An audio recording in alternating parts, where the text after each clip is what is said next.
Welcome in my YouTube channel Genius Classes by Anil Rai sir for class 12 subject physics भौतिकी में। आज हमारा topic है transformer और ट्रांसफार्मर को हिंदी में बोलते हैं परिणामित्र। यह इंग्लिश शब्द है ट्रांसफार्मर। सबसे पहले ट्रांसफार्मर होता क्या है? हमारे यहाँ जब भी विद्युत सप्लाई किया जाता है एक स्थान से दूसरे स्थान तक, वहाँ पर जनरली हम एक नाम उपयोग करते हैं डीपी। तो ये जो डीपी जो कहलाता है वो डीपी क्या होता है? ट्रांसफार्मर होता है। तो ट्रांसफार्मर का काम क्या रहता है? ट्रांसफार्मर की पहले परिभाषा क्या होता है? वह विद्युत यंत्र या वह युक्ति जो उच्च प्रत्यावर्ती वोल्टेज को निम्न प्रत्यावर्ती वोल्टेज में या निम्न प्रत्यावर्ती वोल्टेज को उच्च प्रत्यावर्ती वोल्टेज में बदल देता है, क्या कहलाता है? ट्रांसफार्मर कहलाता है। ठीक है, तो सबसे पहले ट्रांसफार्मर हमने क्या देखा? दो प्रकार का कार्य कर रहा है, एक तो उच्च को निम्न में या निम्न को उच्च में। उस आधार पर ट्रांसफार्मर दो प्रकार के होते हैं। तो ट्रांसफार्मर कितने प्रकार के हुए? दो प्रकार के। पहले हमने ट्रांसफार्मर की परिभाषा, हमको ट्रांसफार्मर ये मालूम होना चाहिए कि ट्रांसफार्मर होता क्या है। हमारे यहाँ गांव में शहर में जहाँ पर डीपी रखते हैं, जो डीपी जो रहती है उस डीपी को ही हम क्या बोलते हैं? ट्रांसफार्मर। और शुद्ध हिंदी में जाए तो क्या होता है? परिणामित्र होता है। इसका काम क्या रहता है? ये हमेशा उच्च प्रत्यावर्ती वोल्टेज को निम्न प्रत्यावर्ती वोल्टेज में या फिर निम्न प्रत्यावर्ती वोल्टेज में उच्च प्रत्यावर्ती वोल्टेज में बदल देता है। तो ये अभी हम दोनों के डायग्राम बनाएंगे, ठीक है। लेकिन उससे पहले ट्रांसफार्मर का कार्य सिद्धांत क्या आएगा? ट्रांसफार्मर का सिद्धांत, किस सिद्धांत पर कार्य करता है ट्रांसफार्मर, वो जानना जरूरी है। तो जो ट्रांसफार्मर है अन्योन्य प्रेरण के सिद्धांत पर कार्य करता है। अन्योन्य प्रेरण। तो ट्रांसफार्मर अन्योन्य प्रेरण के सिद्धांत पर कार्य करता है। तो हम ऑलरेडी मैंने एक विद्युत चुम्बकीय प्रेरण से संबंधित एक टॉपिक डाला, उसमें हमने अन्योन्य प्रेरण पढ़ा। अन्योन्य प्रेरण क्या रहता है? जब किसी एक कुंडली में धारा प्रवाहित होती है, उस प्रवाहित धारा के मान में परिवर्तन किया जाएगा तो उसके पास स्थित दूसरी कुंडली से बद्ध चुंबकीय फ्लक्स में परिवर्तन होता है। तो जो द्वितीय कुंडली से बद्ध चुंबकीय फ्लक्स में परिवर्तन होता है तो उसमें प्रेरित धारा उत्पन्न हो जाती है। इस घटना को ही हम क्या बोलते हैं? अन्योन्य प्रेरण। इसका मतलब ये हुआ अन्योन्य प्रेरण में दो कुंडलियों की जरूरत रहती है। तो ट्रांसफार्मर में भी दो कुंडलियां होती हैं, ठीक है। कितनी कुंडलियां रहेंगी? दो कुंडलियां रहेंगी। तो पहले यदि हमने लिखा ट्रांसफार्मर की परिभाषा, फिर हमने सिद्धांत में क्या लिखेंगे? ट्रांसफार्मर अन्योन्य प्रेरण के सिद्धांत पर कार्य करता है। कैसे? जब इसकी प्राथमिक कुंडली में धारा प्रवाहित की जाती है या प्राथमिक कुंडली पर हम क्या लगाते हैं? विभवांतर लगाते हैं। तो प्राथमिक कुंडली में प्रत्यावर्ती धारा प्रवाहित होती है। तो जब प्रत्यावर्ती धारा प्रवाहित होगी तो द्वितीय कुंडली से बद्ध चुंबकीय फ्लक्स में परिवर्तन होगा। तो द्वितीय कुंडली में प्रेरित धारा उत्पन्न हो जाती है, मतलब प्रेरित विद्युत भागुल उत्पन्न हो जाता है, जिससे उसमें प्रेरित धारा बहने लगती है, ठीक है। तो ये इसका हो गया कार्य सिद्धांत। अब हमने क्या पढ़ा? ट्रांसफार्मर दो प्रकार का होता है। कौन कौन से दो प्रकार का देखेंगे? ट्रांसफार्मर के प्रकार।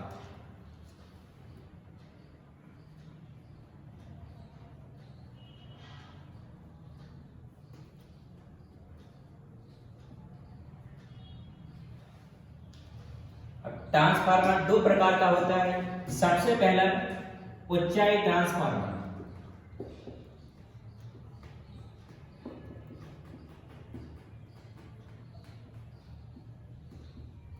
अब ऊंचाई ट्रांसफार्मर कैसे बनेगा? देखिए, ऊंचाई ट्रांसफार्मर को हम बनाते हैं। सबसे पहली बात, कोई सा भी ट्रांसफार्मर हो उसमें तीन मुख्य भाग होते हैं। जो तीन मुख्य भाग होते हैं उसमें एक आता है पटलित क्रोड, दूसरा प्राथमिक कुंडली और तीसरा पार्ट होता है उसका द्वितीय कुंडली। तो पहले मैं चित्र बनाता हूँ, फिर इनकी संरचना समझाते हैं। तो पहले ऊंचाई ट्रांसफार्मर देखिए।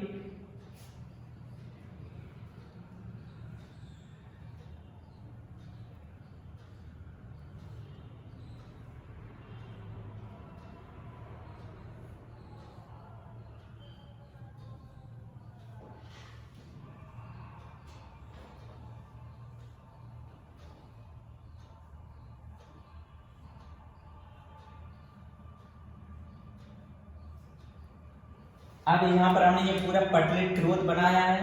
अब इसके दो भाग हैं, एक भाग ये है और एक भाग ये है। तो जो ऊंचाई ट्रांसफार्मर जो रहता है, इसकी प्राथमिक कुंडली में, यहाँ पर ये प्राथमिक कुंडली रहेगी, इसमें कम फेरे रहते हैं। तो कितने फेरे लगा दिए हमने? 3। अब ये प्राथमिक कुंडली जो रहती है यहीं पर हम क्या लगाते हैं, निवेशी प्रत्यावर्ती वोल्टेज लगाया जाता है। ठीक है, अब द्वितीय कुंडली कहाँ, इसके दूसरे सिरे पे लिपटी रहेगी।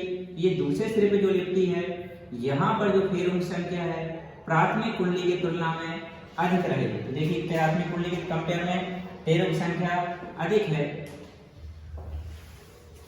यहाँ पर हम लोड प्रतिरोध मतलब यहाँ पर हम क्या लगाएंगे, बाह्य प्रतिरोध या प्रत्यावर्ती प्रेरित विद्युत दाब को हम प्राप्त कर सकते हैं। अब इसमें ये हमको मालूम होना चाहिए कि जो जहां पर प्रत्यावर्ती वोल्टेज स्रोत लगाया जाता है उसको हम बोलते हैं प्राथमिक कुंडली।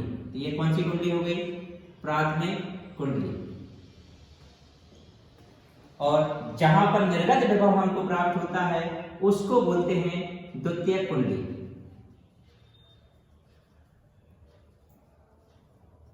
ये हो गया हमारा द्वितीय कुंडली। ये कौन सा ट्रांसफार्मर है, उच्चाई ट्रांसफार्मर। अब एक और बनाते हैं दूसरा अपचाई ट्रांसफार्मर।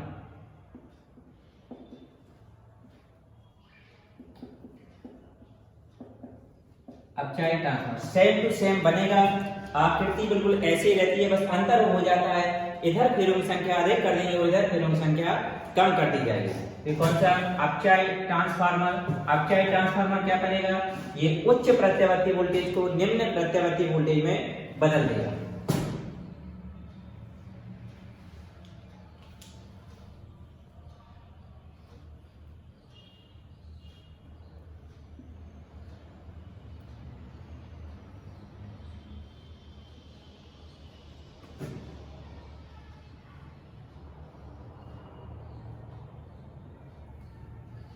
ये जो लाइनिंग जा रहे हैं ये लाइनिंग होती हैं, ये नरम लोहे की पतली पतली पत्तियां रहती हैं जो एक के ऊपर एक रखकर बनाई जाती हैं।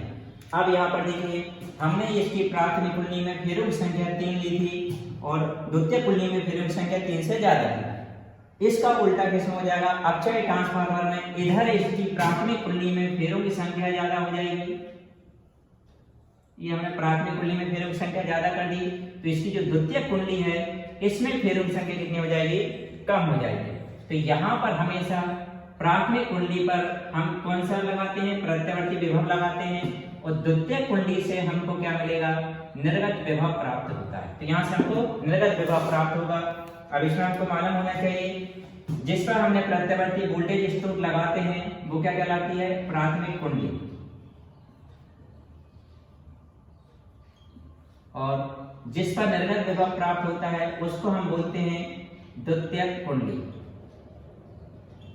अब यहाँ पर दोनों हिस्से में देखिए ये जो पतली पतली पत्तियां रखी ये हिस्सा और इसका ये वाला हिस्सा ये कहलाता है पटलित क्रोड। पटलित क्रोड। अब ये पटलित क्रोड या तो आयताकार हो सकता है या फिर गोलाकार, किसी भी प्रकार हम ले सकते हैं। 2 प्रकार के लेते हैं आयताकार। सबसे ज्यादा यूज कौन सा होता है, आयताकार होता है। हमने स्टार्टिंग में क्या पढ़ा, ट्रांसफार्मर वही युक्ति जो उच्च प्रत्यावर्ती वोल्टेज को निम्न प्रत्यावर्ती वोल्टेज में बदल देती है या फिर निम्न प्रत्यावर्ती वोल्टेज को उच्च प्रत्यावर्ती वोल्टेज में बदल देती है। इस आधार पर ट्रांसफार्मर कितने प्रकार के हुए, 2 प्रकार के, एक उच्चाई ट्रांसफार्मर और एक अपचाई ट्रांसफार्मर। ठीक है, और ट्रांसफार्मर किस सिद्धांत पर कार्य करता है, अन्यन प्रेरण के सिद्धांत पर कार्य करता है। अब इस डायग्राम में हमने जो बनाया, इस डायग्राम में सबसे मेन बात यह है कि ट्रांसफार्मर के यदि हम संरचना के बारे में बोले तो ट्रांसफार्मर के 3 मुख्य भाग होते हैं। पहला प्राथमिक कुंडली, दूसरा द्वितीय कुंडली और तीसरा होता है पटलित क्रोड। तो ट्रांसफार्मर के मुख्य भाग,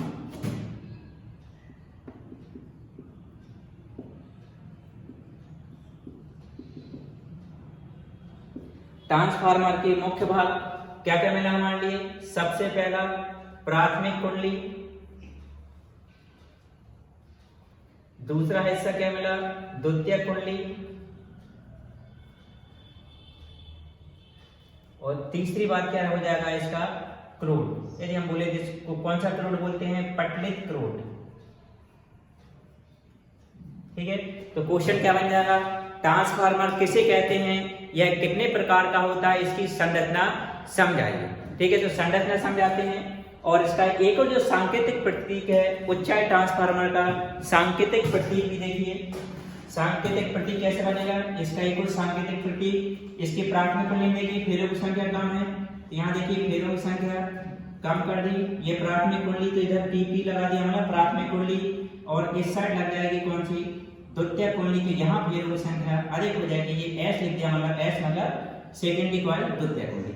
ये इसका सांकेतिक प्रतीक है किसका, ऊंचाई ट्रांसफार्मर का। ऐसे इसका सांकेतिक प्रतीक यदि हम बनाएं, इसमें देखिए फेरों की संख्या अधिक है, ये प्राथमिक कुंडली मतलब प्राइमरी, और द्वितीय कुंडली में फेरों की संख्या इसमें कम रहेगी, ये हो जाएगी द्वितीय कुंडली। ये इसका सांकेतिक प्रतीक हो गया। ठीक है, अब देखिए इसकी संरचना समझाता हूं। पहले हमने ट्रांसफार्मर पढ़ा, ट्रांसफार्मर का सिद्धांत पढ़ा, फिर हमने ट्रांसफार्मर के प्रकार लिखे। इसकी हम संरचना यदि हम समझाएं, ट्रांसफार्मर के मुख्य 3 भाग होते हैं। पहला भाग प्राथमिक कुंडली, दूसरा भाग द्वितीय कुंडली और तीसरा भाग पटलित क्रोध। तो मैं स्टार्टिंग करता हूं, पटलित क्रोध कैसे बनता है। देखिए जो ट्रांसफार्मर है किसको बोलते हैं, डीपी को बोलते हैं, और वोल्टेज रेगुलेटर देखा होगा, उसके अंदर एलीमीटर बनेगा। वो एलीमीटर कैसे बनाया जाता है, कभी एलीमीटर को तोड़ के देखिए, इस तरीके की आकृति मिलेगी, या तो नरम लोहे की पतली पतली पत्तियां एफ आकार में मिलेगी, या फिर किस आकार में मिल जाएंगी, ई आकार में मिलेगी। इन पतली पतली पत्तियों को एक के ऊपर एक रखकर बनाया गया ये पटलित क्रोध होता है। ये जो पतली पतली पत्तियां रहती हैं, इन पतली पतली पत्तियों को वार्निश के द्वारा पृथक कर दिया जाता है। मान लिया कि ये दोनों पत्तियां हैं, इनको एक के ऊपर एक रखेंगे तो बीच में क्या लगा दिया जाएगा, वार्निश लगा दिया जाता है। तो क्या संरचना को कैसे लिखेंगे कि ट्रांसफार्मर के मुख्य 3 भाग होते हैं। पहला भाग पटलित क्रोध। पटलित क्रोध कैसे बनाया जाता है, इसे नरम लोहे की पतली पतली पत्तियों को एक के ऊपर एक रख के बनाया जाता है, तथा इन पतली पतली पत्तियों के बीच में क्या लगा दिया जाएगा, वार्निश लगा दिया जाता है। ठीक है, अब ये पटलित क्रोध बन जाता है तो इसके एक और प्राथमिक कुंडली लपेटी जाती है और दूसरी ओर द्वितीय कुंडली लपेटी जाती है। प्राथमिक कुंडली के सिरों पर हम प्रत्यावर्ती वोल्टेज लगाया जाता है तथा द्वितीय कुंडली के सिरों पर हमको निर्गत विभव प्राप्त होता है। ठीक है, अब इसमें एक और बात नोटिस करने वाली बात है कि जो प्राथमिक कुंडली, जिसमें ऊंचाई ट्रांसफार्मर की प्राथमिक कुंडली में फेरों की संख्या कैसी होती है, कम होती है। फेरों की संख्या कम। अब फेरों की संख्या कम होने के साथ साथ ये मोटे तार की बनाई जाती है। किसकी बनाई जाती है, मोटे तार की।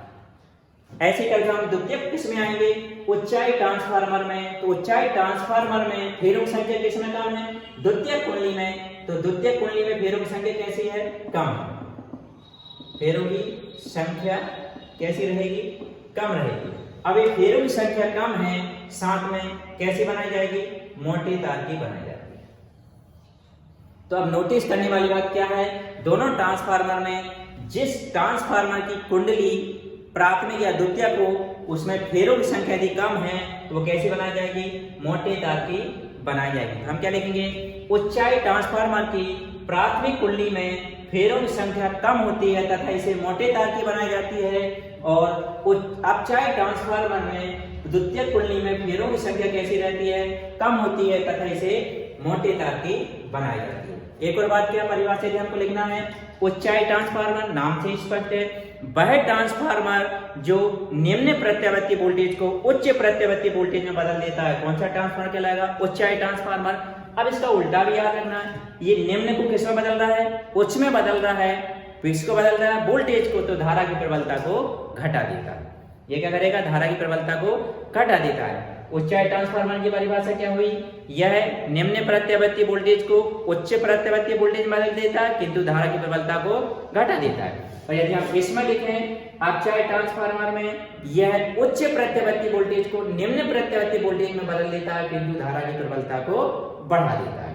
ठीक है, अब यहीं से क्वेश्चन बनता है, क्या क्वेश्चन बनेगा कि ऊंचाई ट्रांसफार्मर और अपचाई ट्रांसफार्मर में अंतर लिखिए। सबसे पहले दोनों की परिभाषा, इसमें क्या लिखेंगे, ऊंचाई ट्रांसफार्मर यह निम्न प्रत्यावर्ती वोल्टेज को उच्च प्रत्यावर्ती वोल्टेज में बदल देता है। इसमें क्या लिखोगे, यह उच्च प्रत्यावर्ती वोल्टेज को निम्न प्रत्यावर्ती वोल्टेज में बदलता है। पहला अंतर। दूसरा अंतर क्या हो जाएगा, यह धारा की प्रबलता को घटा देता है और यह धारा की प्रबलता को बढ़ा देता है। 2 अंतर हो गए। तीसरा अंतर, ऊंचाई ट्रांसफार्मर की प्राथमिक कुंडली में फेरों की संख्या कम होती है, इसमें क्या लिखेंगे, अपचाई ट्रांसफार्मर की द्वितीय कुंडली में फेरों की संख्या कम होती है। तीसरा अंतर हो गया। चौथा अंतर, उच्चाई ट्रांसफार्मर की प्राथमिक कुंडली मोटे तार की बनाई जाती है, जबकि अपचाई ट्रांसफार्मर की कौन सी कुंडली, द्वितीय कुंडली मोटे। इसमें क्या करना है, इसकी प्राथमिक कुंडली मोटे तार की बनाई जाती है और इसमें इसकी द्वितीय कुंडली मोटे तार की बनाई जाती है। चार अंतर हो गए। पांचवा अंतर, जो अभी हम एक फार्मूला ड्राइव करेंगे, परिणमन अनुपात। और परिणमन अनुपात को हम किससे प्रदर्शित करते हैं, के से। हम इसमें लिखेंगे कि ऊंचाई ट्रांसफार्मर के लिए परिणमन अनुपात के का मान 1 से बड़ा होता है तथा अपचाई ट्रांसफार्मर के लिए परिणमन अनुपात के का मान 1 से कम होता है। ये हो गया, ठीक है। ये हमने पूरा ट्रांसफार्मर पढ़ा, ट्रांसफार्मर का कार्य सिद्धांत पढ़ा, ट्रांसफार्मर के प्रकार पढ़े और ट्रांसफार्मर का संरचना पढ़ी। ट्रांसफार्मर के जो हम दो प्रकार हैं, उच्चाई ट्रांसफार्मर और अपचाई ट्रांसफार्मर में अंतर हो गया।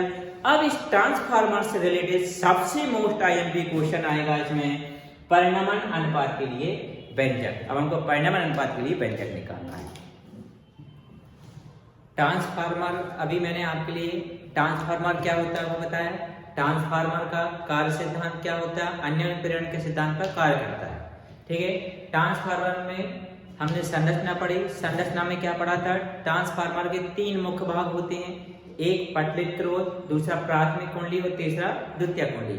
अब ट्रांसफार्मर का एक अगला पार्ट जो है, जो मोस्ट आईएमपी है, परिणमन अनुपात के लिए व्यंजक। तो ट्रांसफार्मर के परिणमन अनुपात के लिए व्यंजक निकालेंगे हम। तो इसमें सबसे मेन आपको जरूरी होना चाहिए मालूम कि ट्रांसफार्मर की 2 कुंडलियां होती हैं, प्राथमिक कुंडली जिसको हम पी से सफिक्स से प्रदर्शित करेंगे, द्वितीय कुंडली जिसको हम सफिक्स में क्या लगाएंगे, एस। तो यहाँ क्वेश्चन है, ट्रांसफार्मर के परिणमन अनुपात के लिए व्यंजक ज्ञात कीजिए। यह मोस्ट आईएमपी क्वेश्चन है। तो परिणमन अनुपात के लिए व्यंजक ज्ञात करना है। पहली बात तो देखिए, ट्रांसफार्मर की कितनी कुंडलियां होती हैं, 2 कुंडली। एक होती है प्राथमिक कुंडली, तो जो प्राथमिक कुंडली है उसको इंग्लिश में प्राइमरी कॉइल कहते हैं, इसलिए हम सफिक्स में क्या लगा देंगे, पी। और दूसरा क्या रहेगी, द्वितीय कुंडली। तो ये द्वितीय कुंडली का जो भी हिस्सा रहेगा उस इस सफिक्स में हम क्या लगा देंगे, एस लगा देंगे, क्योंकि पी पर होता है प्राइमरी मतलब प्राथमिक कुंडली, एस पर होता है सेकेंडरी मतलब द्वितीय कुंडली, ठीक है। अब इन सब चीज में हम मानेंगे कि प्राथमिक कुंडली में फेरों की संख्या, तो अपन ने लिखा माना प्राथमिक कुंडली में फेरों की संख्या, प्राथमिक कुंडली में फेरों की संख्या। तो जो प्राथमिक कुंडली में फेरों की संख्या है उसे हम किससे लिख दे रहे हैं भाई, संख्या को लिखते हैं एन से। प्राथमिक कुंडली की बात चल रही है इसलिए सफिक्स में क्या लगा देंगे, पी। तो प्राथमिक कुंडली में फेरों की संख्या क्या हो गई, एन पी। इसी प्रकार द्वितीय कुंडली में फेरों की संख्या क्या हो जाएगा, फेरों की संख्या को एन से लिखा, द्वितीय कुंडली है इसलिए सफिक्स में क्या लगा देंगे, एच लगा देंगे, ठीक है। अब हम जब प्राथमिक कुंडली में धारा प्रवाहित करते हैं तो प्राथमिक कुंडली से बंध चुंबकीय फ्लक्स में परिवर्तन होगा, तो उसमें प्रेरित विद्युत वाहक बल उत्पन्न होता है। और प्रेरित विद्युत वाहक बल उत्पन्न होता है तो प्राथमिक कुंडली में प्रेरित विद्युत वाहक बल, तो प्राथमिक कुंडली में प्रेरित विद्युत वाहक बल क्या हो जाएगा, E बराबर माइनस एन डी फाई अपान में डी टी। अब चूंकि किसकी बात चल रही है, प्राथमिक कुंडली की, प्राथमिक कुंडली की, इसलिए हम सफिक्स में क्या लगाएंगे, पी। तो ईपी बराबर हो जाएगा minus N P D phi upon D T. समीकरण नंबर 1 हो गया। इसी प्रकार हम जाएंगे किसके लिए, द्वितीय कुंडली के लिए। यदि चुंबकीय फ्लक्स में क्षय ना हो तो हम लिखेंगे, यदि चुंबकीय फ्लक्स में क्षय ना हो तो, चुंबकीय फ्लक्स में क्षय ना हो तो द्वितीय कुंडली में, सॉरी किसमें, चुंबकीय फ्लक्स में क्षय ना हो मतलब चुंबकीय फ्लक्स में परिवर्तन ज्यादा नहीं हो रहा, प्राथमिक और द्वितीय का लगभग सेम हो, तो द्वितीय कुंडली में प्रेरित विद्युत वाहक बल, किसमें, द्वितीय कुंडली में, द्वितीय कुंडली को किससे लिखेंगे, सफिक्स में क्या लगा देंगे, एस। सेम यही फार्मूला रहेगा, बस इस पी को हटा के क्या लगा दिया जाएगा, एस। तो प्रेरित विद्युत वाहक बल ES बराबर माइनस NH, ये बन जाएगा d∅/dt, ये बन गया समीकरण नंबर 2। अब हम क्या करेंगे, ये जो समीकरण 2 है उसको समीकरण 1 से भाग दे देंगे। तो लिखा समीकरण 2 में भाग किसका दे रहे हैं, समीकरण नंबर 1 से। तो लेफ्ट से लेफ्ट और राइट से राइट को डिवाइड करेंगे, तो इसका लेफ्ट हैंड साइड क्या लिखा ES, तो ये लिख दिया हमने ES अपॉन में इसका लेफ्ट हैंड साइड कौन है EP, तो ये लगा दिया हमने EP बराबर का चिन्ह लगा। अब राइट हैंड साइड लिखा इतना हिस्सा वाले को लिखेंगे माइनस NS d∅/dt, फिर अपॉन में इसका राइट हैंड साइड लिखा minus NP d∅/dt, NP d∅/dt लिख दिया हमने। अब हम क्या करेंगे, d∅/dt से d∅/dt कैंसिल हो गया, ये माइनस से माइनस कैंसिल हो गया, तो हमको यहाँ पर मिला ES/EP बराबर NS/NP। इसको दिया हमने समीकरण नंबर 3। अब हम ट्रांसफार्मर की आदर्श स्थिति लेंगे।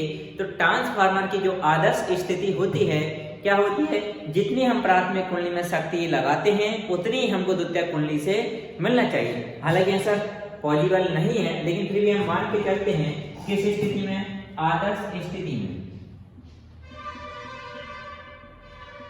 आदर्श स्थिति में क्या होती है, द्वितीयक कुंडली से प्राप्त शक्ति, द्वितीयक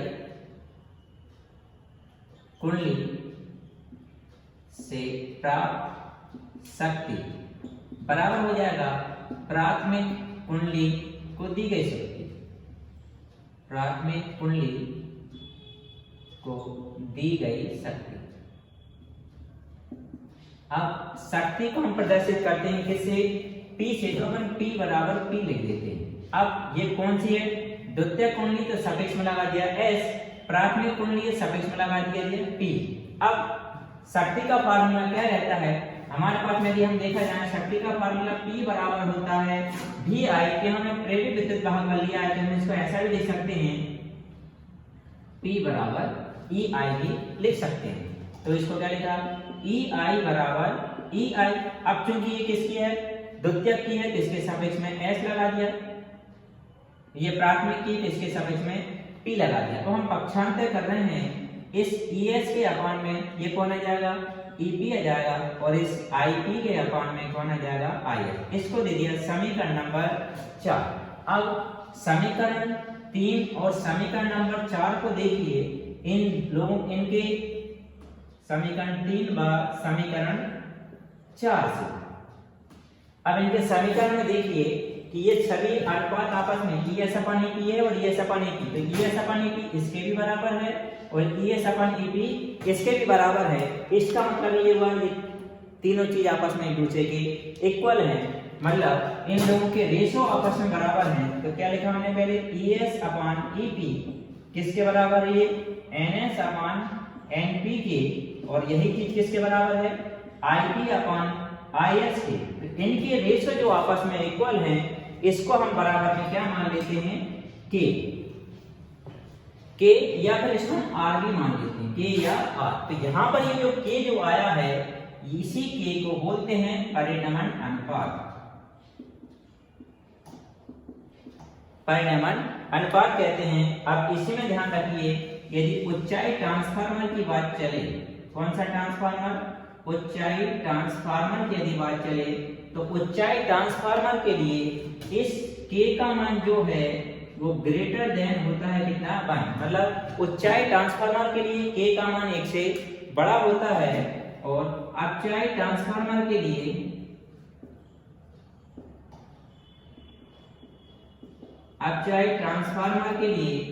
K का मान 1 से कम होता है।